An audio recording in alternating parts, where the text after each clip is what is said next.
Welcome in and welcome back. I am here to review Season 1, Episode 1 of The Mandalorian as it is presented on Disney Plus. I recently signed up for Disney Plus hoping to keep up with Season 2, so I figured I might as well review Season 1. I kept up with Season 1 mainly through reaction channels on YouTube, as pathetic as that sounds.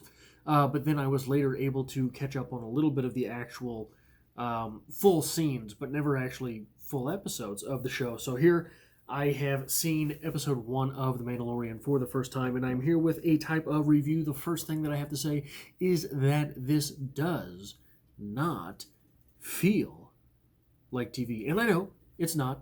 It probably has a higher budget than most television, probably has a budget comparable with something that you would find on HBO or Game of Thrones or something. I don't know where Game of Thrones is. Is Game of Thrones HBO? Like I say, I haven't had a television since, I believe, 2007 was the last time I had a television. But this does not feel like television. It does not feel like, and I haven't seen the Game of Thrones. So if this is what television is now, holy hell, what happened in the short amount of time that I have not had television? It's a short amount of time. I'm still a young guy. But it is impressive that something like this has found its way onto a platform such as Disney Plus, that again is not television, but it is neither is it a movie. It is presented very much in the same fashion, the same form and fashion, serialized storytelling that is a television series on a platform that is television-like, or that you might access through your television. I am actually accessing it through my personal computer. I also recently signed up for the internet. I have not had the internet in over half a decade either, so that tells you probably all you need to know about me. This is not, I'm not a Star Wars guy. I'm not a Star Wars guy. I've never, not that I am anti-Star Wars, I've just never really gotten into it. We moved when I was a kid, and we moved to a neighborhood where everybody was into Star Wars. So I have some exposure to the sort of mythos of things. But I don't know a whole lot about the series or the movies or anything like that. That said, this isn't Star Wars Star Wars. This isn't sci-fi. Um, there's nothing magical really about this. This is essentially a Western. Of course, this is fantasy, but it is not fantasy in the same way that I've seen some of the Star Wars movies. This is not fantasy in the same way that those movies are fantasy. This feels a lot like a Western, and we're introduced to that very early in the series as Mando walks into a bar where a guy's being shook down and orders a beer. This presents us with an opportunity for the fight at the corral, right? As Mando is being profiled as well when he walks in, but herein we get something. Maybe this has happened in a Western and I'm not familiar with it. We have a fight scene at the bar, but it's not just a fight scene at the bar with red people and space guns. The original little tinkering that we have with the old Western style storytelling is when the bartender slides the beer down, Mando intercepts it, and that's how we know it's go time. So we know that we are in the hands of competent storytellers here, because they are not simply redressing the old Western spaghetti, Western Clint Eastwood movies into Star Wars clothing. They're going to modify on top of that. This is going to be a subgenre within itself, much in the same way that Logan was an old Western. We even have him riding off into the desert on a Bronco to die, if you didn't pick up on that when you watched the movie. We even have that scene in Logan. But it's not just an old Western with mutant clothing on top, with X-Men clothing on top. You have all of the little things that the storytellers do along the way to make it an intricate story. One of the things that happens a lot in old Westerns is that the hero is constantly run further and further down. That would be impossible with Wolverine if you only knew his power set. But that power set is compromised in Logan. So, much like in Logan, we don't just have the old Western with new clothes on.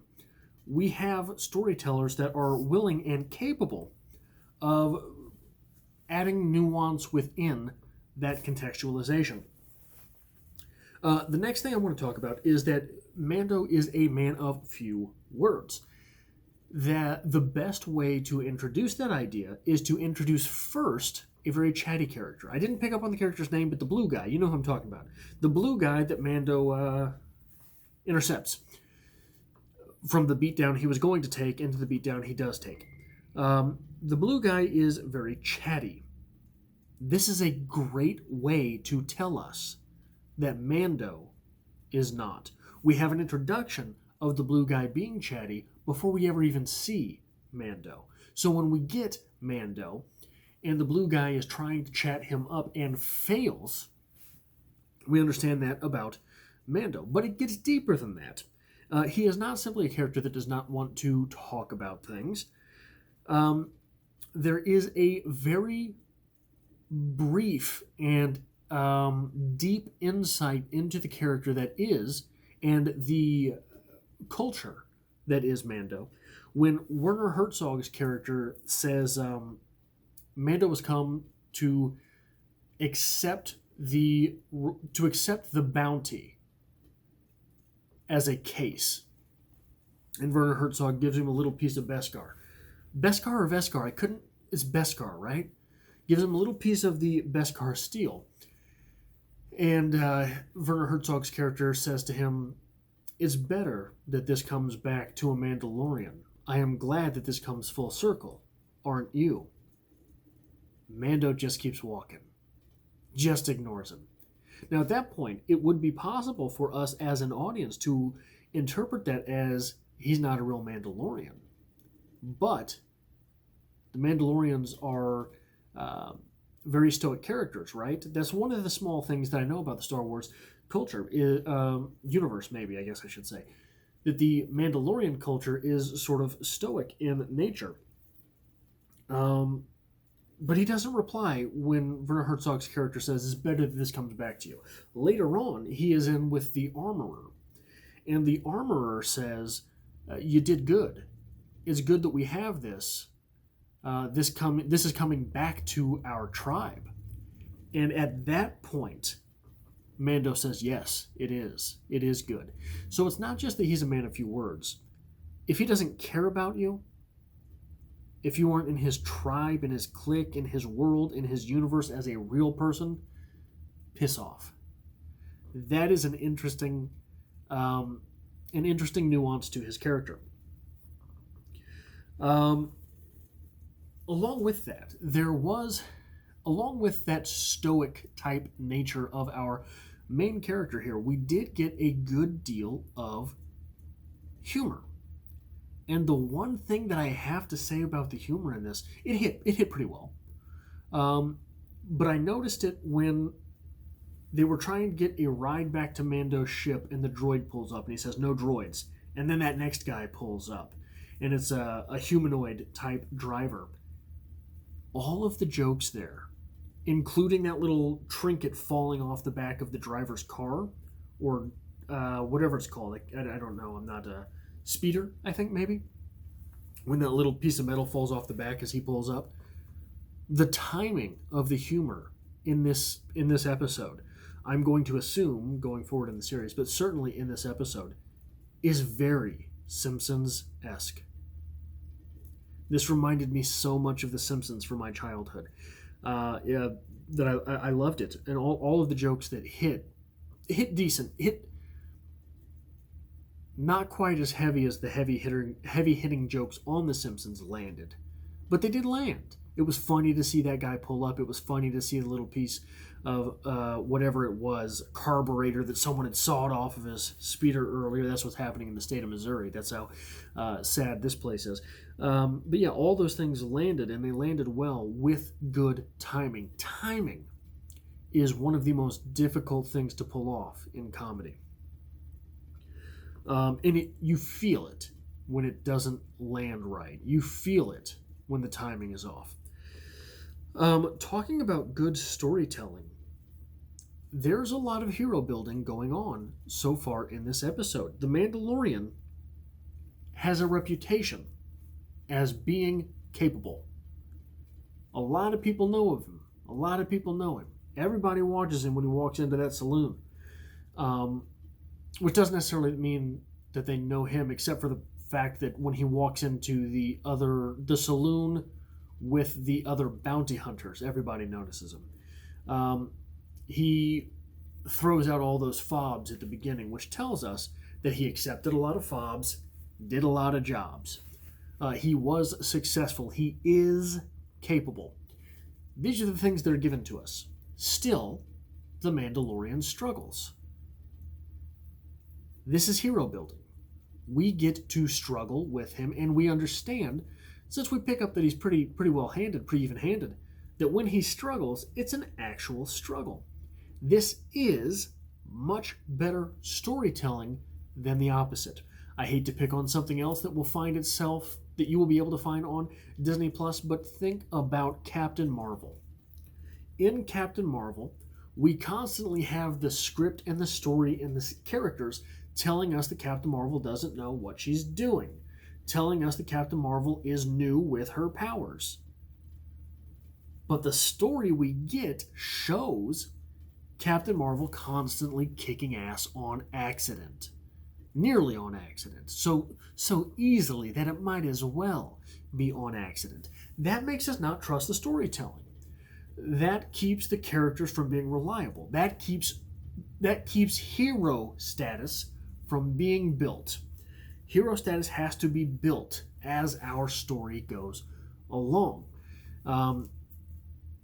Here we pick up nuance, I hate to keep using the word, but nuance in the script with, for example, again, the Mandalorian throwing down 4 fobs and saying, hey, I got all the jobs done, what else do you have? What's your highest ranking job that you've got? And he accepts it. That tells us that he is capable. But we show the Mandalorian struggling. These are little things that really help build a character. When we're talking about building a character, let's talk about one of the ways that stories are told in a visual paradigm. Symbolism. Little things that you might not notice at first. One of the little things that you might not notice at first, and I'm definitely going to watch going forward. We have 2 characters that are sort of not mirror images of each other, but mirror images of each other in some ways and opposites in others. The IG character that is voiced by Taika Waititi, that the Mandalorian runs into. It ends up, we sort of see the Mandalorian as this heartless creature. We see him this whole time as heartless. Until we get the IG character, right? And the IG character who has the beat on this job, this final job in the episode, he's got the beat on it. Bop, bop, bop, bop, bop, bop, bop, bop, bop, bop, bop. He's killing everybody. He's murdering it. And the Mandalorian comes up and says, hey, hold on. I'm here too. Why don't we team up? Something that was propositioned to the Mandalorian, you have to imagine the Mandalorian's putting one in him, right? But the IG character says, that is acceptable. We can do this. This makes us feel like the IG character is yielding to us, is yielding to the Mandalorian. We have a reason to watch the Mandalorian character at this point. We don't have a reason to like the Mandalorian character at this point. He's cool.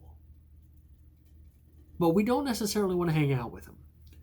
The IG character comes out and he's funny. And he's accepting. He is yielding. He has a heart, right? So, when the IG character is about to self-destruct, this heart comes out of his chest, right? Right where a heart would come out. It's this little ball, and it's black and red. It is a little heart. And when you look at the physical representation of the Mandalorian as this is happening, his armor has a void, a literal depression, where his heart would be. Yeah, that kind of fits. That kind of fits the characters that we think we know at this point. The IG character has given all of the bad guys in the episode a chance to run away. Just give me what I'm here for, and you can all leave. That'll be fine. The IG character has accepted our hero onto part of his journey so that they can both be successful. He's got a heart. Mandalorian, he's real cold to the blue dude at the beginning, wasn't he? He gets rid of droids without a second's notice. No droids. You know, he is cold and unyielding and has a depression for a heart. And then, this is spoilers, by the way. I'm assuming anyone who is here, anyone who has gotten this far, has seen the episode. And then, when we get the final prize for the episode, when we understand what it is we're there to do, the IG unit says, well, time to kill it. And the Mando doesn't believe so. The Mando is the one that saves whatever it is, whatever's little green guy. The Mando saves him. The Mando has a heart. So I will be looking going forward in the series if that little bit of visual storytelling plays out any further in the series. But that is all I have for the first episode, Season 1, Episode 1 of The Mandalorian. I hope to have you back. Look, I'm hoping to go episode by episode through this until Season 2 starts, because I want to do Season 2 sort of live as it goes. So hit the like button if you like this. Hit the subscribe button if you want to see the rest of the episodes in this series, and I hope to have you back for more.